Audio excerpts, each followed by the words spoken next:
Welcome to the unit Becoming Butterflies. I'm Xuewei. I am James. Butterfly is beautiful and fragile at the same time.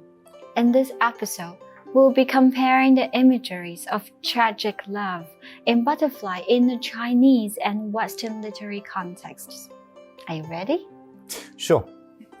So, talking about butterflies as the imageries of love, we won't skip the story of Liang Zhu, will we? No, we won't. The story of Liang Zhu, Liang Shanbo and Zhu Yingtai, sometimes called butterfly lovers by Western readers, can be traced back to 1,000 years and more and was selected as one of the China's 4 great folk tales. Really? What are the others? Let me see. The Legend of the White Snake, 白蛇传, Lady Mengjiang, 孟姜女, and the Cowherd and the Weaving Maid, 牛郎织女.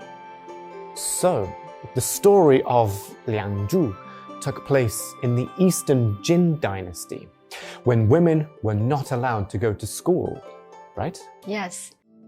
Zhu Yingtai tried her best to persuade her parents to send her to school, and finally was able to attend classes in disguise as a man.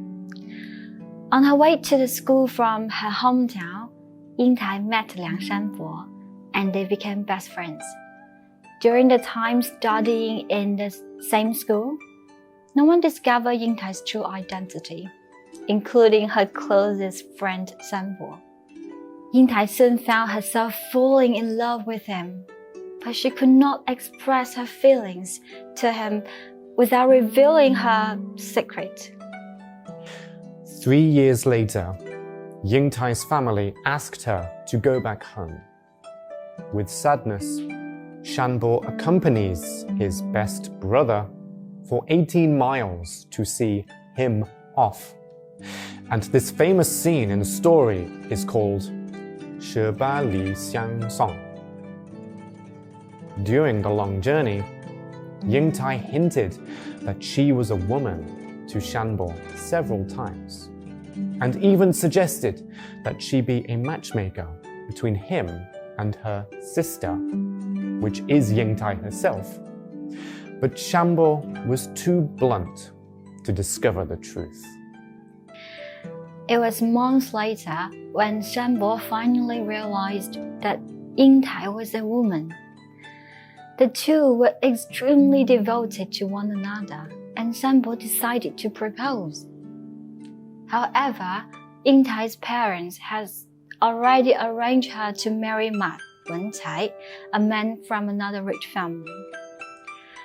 Filled with heartbreak and regret, Shanbo became critically ill and died soon after.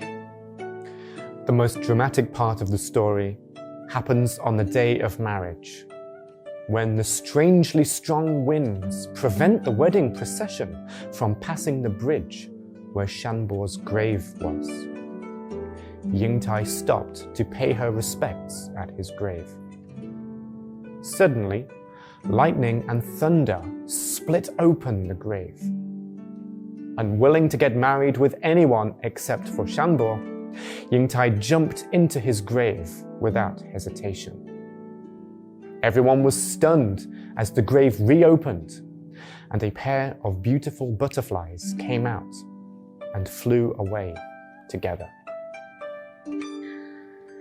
The romantic plot of turning into butterflies in the widely circulated Liang Shanbo and Zhu Yingtai story contains the meaning of unswerving love.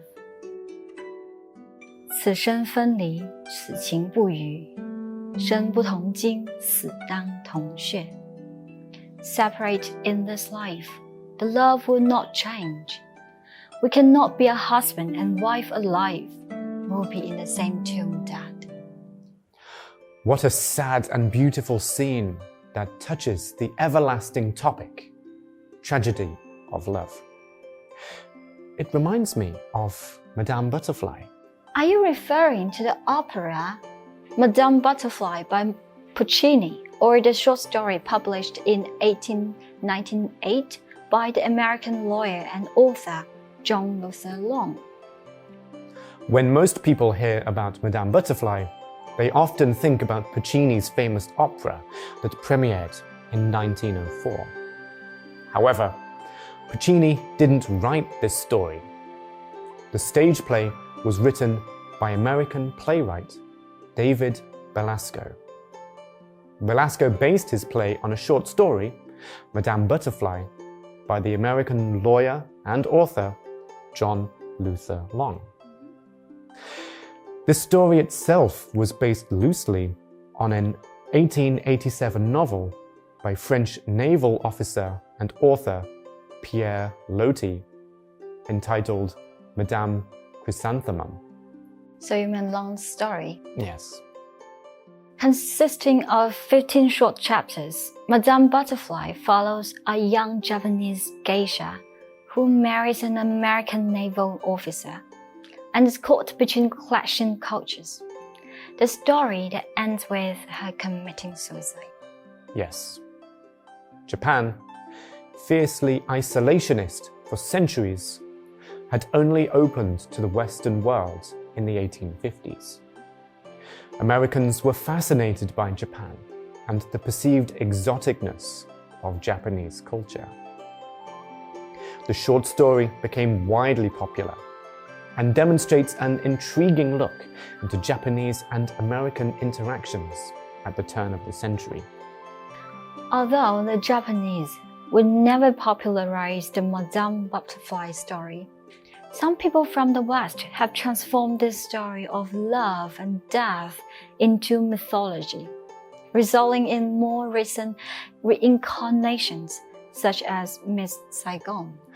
Contemporary critics have been quick to critique the Madame Butterfly tale as a narrative nexus for racialized fantasies, reinforcing visions of a dominant Western masculinity and a submissive, exoticized Eastern femininity. Alright, so this is the end of the unit, Becoming Butterfly. In this unit, we have explored the various imageries of butterfly with illusory dreams, dancing butterflies, and the tragedy of love in both Chinese and English classics. In the next unit, we'll cast our eyes upon the phoenix, the both fictitious and influential image in history. See you next time. Bye. Bye.